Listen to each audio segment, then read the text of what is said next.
حکومت کا تو کوئی حساب نہیں لے گا۔ اہل سنت والجماعت کا عقیدہ ہے قبر میں حساب ہوتے مگر امتی سے نبی سے نہیں ہوتا۔ اہل سنت والجماعت کا عقیدہ قبر میں حساب ہوتے کس کا؟ بولیے کس کا؟ نبی کا حساب۔ میں ایک بات کہہ دوں، قبر میں حساب امتی کا ہوتا ہے، نبی کا۔ توجہ رکھنا، قبر میں حساب کس کا ہوتا ہے؟ نبی کا۔ نبی قبر میں جاتا ہے، نبی سے حساب نہیں ہوتا، امتی سے رب حساب لیتا ہے۔ اللہ فرشتوں کو بھیجتا ہے، لیکن فرشتوں کے لیے جب حساب اور کتاب مکمل ہوتا ہے نا، پھر ابو داؤد کی روایت موجود ہے، روایات اور بھی ہیں، حساب کتاب کے بعد اس امتی پہ نیند کو طاری کر دیا جاتا ہے، اور ہماری زبان میں نیند کو موت بھی کہتے ہیں۔ اللہم بسمک اموت و احیا، الحمدللہ الذی احیانا بعد ما اماتنا، چونکہ نوم کو موت کہتے ہیں، اس لیے قبر میں جب اس امتی پہ نیند کو طاری کر دیا گیا، نیند کو موت کہتے ہیں۔ ہم نے عام امتی کو میت کہہ دیا، لیکن پیغمبر کا حساب بھی نہیں ہوتا، پیغمبر پہ نیند بھی طاری نہیں ہوتی، پیغمبر کو مسلسل حیات ملتی ہے، اس لیے نبی کو قبر میں زندہ کہتے ہیں، عام امتی کو مردہ کہتے ہیں۔ تکبیر، تاجدار ختم نبوت، عقیدہ حیات انبیاء۔ میرے دوستو یہ میرا موضوع نہیں ہے، جو میں نے عرض کیا نا، کاش تم اس بات کو سمجھتے جو میں بات زیر باس رہا ہوں۔ میں نے ایک اشکال کا جواب دیا ہے، لوگ پتہ کیا کہتے ہیں؟ قبر میں کافر بھی زندہ، قبر میں مومن بھی زندہ، قبر میں شہید بھی زندہ، قبر میں نبی بھی زندہ۔ ارے سارے زندہ ہیں، تم حیات النبی کیوں کہتے ہو؟ میں کہتا اس لیے کہ امتی پر قبر میں نیند طاری ہوتی ہے، نیند کو موت کہتے ہیں، اس لیے امتی کو نیند کے اعتبار سے میت کہہ دیا۔ پیغمبر پہ نیند بھی نہیں آتی، اس لیے پیغمبر کو میت کہہ ہی نہیں سکتے۔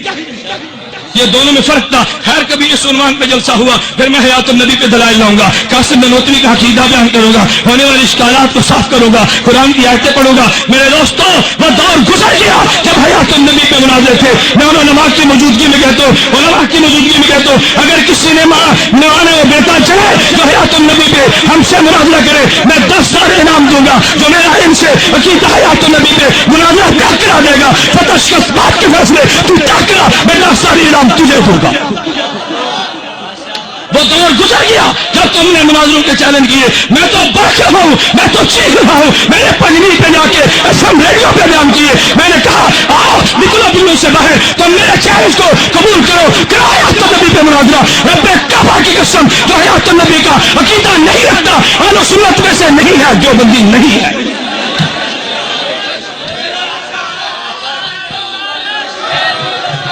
نعرہ تکبیر، تاجدار ختم نبوت، اہل سنت والجماعت علماء دیوبند، عقیدہ حیات النبی۔ میں نہیں مانتا تمہیں دیوبندی، تم کہو مجھے متنازع، مت پلاؤ مجھے اسٹیج پہ، مت پلاؤ اپنے جلسوں پہ، میں تمہیں دیوبندی نہیں مانتا۔ تو قاسم نانوتوی کے عقیدے کو قرآن کے خلاف کہے، مولانا خلیل سہارنپوری کو قرآن کا منکر کہے، تو صحابہ کے عقیدے کو قرآن کے منافق کہے، میں تجھے دیوبندی مان لوں پر میری زندگی پہ لعنت ہے۔ نہیں مانتا تجھے دیوبندی، تو کر چیلنج، نہیں مانتا دیوبندی تو کر چیلنج، میں تیرا چیلنج کو قبول کرتا ہوں۔ لوگوں نے کہہ دیا اس نے امت میں بگاڑ پیدا کیا، امت میں اختلاف پیدا کر دیا۔ اختلاف تو نے کیا، میرے اختلاف کو مٹا کے رکھ دو۔ میں کہتا ہوں آ جاؤ، اگر تم دیوبندی ہو قاسم نانوتوی کے عقیدے پہ دستخط کر دے، اگر دیوبندی ہے شیخ الہند کے عقیدے پہ دستخط کر دے، اگر دیوبندی ہے حسین احمد مدنی کے عقیدے پہ سائن کر دے، اگر دیوبندی ہے المحلت کا محل ہے، اگر دیوبندی عقیدہ تو نہیں مانتا میں تجھے دیوبندی نہیں مانتا۔ تمہارے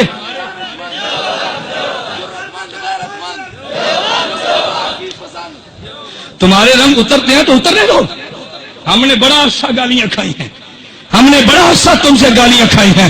میں اس لیے بار بار کہتا ہوں عقیدہ بیان کر، بڑے زور سے بیان کر، تو حق افضل ہے۔ میرے کافر کے خلاف زبان درازی مت کرنا، میں تیری زبان کو کھینچوں گا اور جڑ سے کھینچ لوں گا، تو زبان درازی کر کے دکھا۔ کوئی بات ہے؟ جس کا جی چاہے دیوبندیت کو بھونک دے، جس کا جی چاہے دیوبندیت کو بھونک دے، پوری امت کے محسن، پوری امت کا محسن اس کو تو بھونکے، تیری زبان کو میں لگام دوں گا، اللہ نے چاہا تو جرأت اور طاقت سے دوں گا۔ چیلنج قبول کر کرو۔ میں نے علماء کی موجودگی میں کہا، میں دوڑا تو نہیں ہوں، میں نے کہا جو انعام جو رکھا ہے میں اس کو 10,000 انعام دوں گا، تم انعام لو۔ یہ انعام ان کے لیے تو نہیں ہے، تم لو، کیوں نہیں لیتے انعام کو؟ لو۔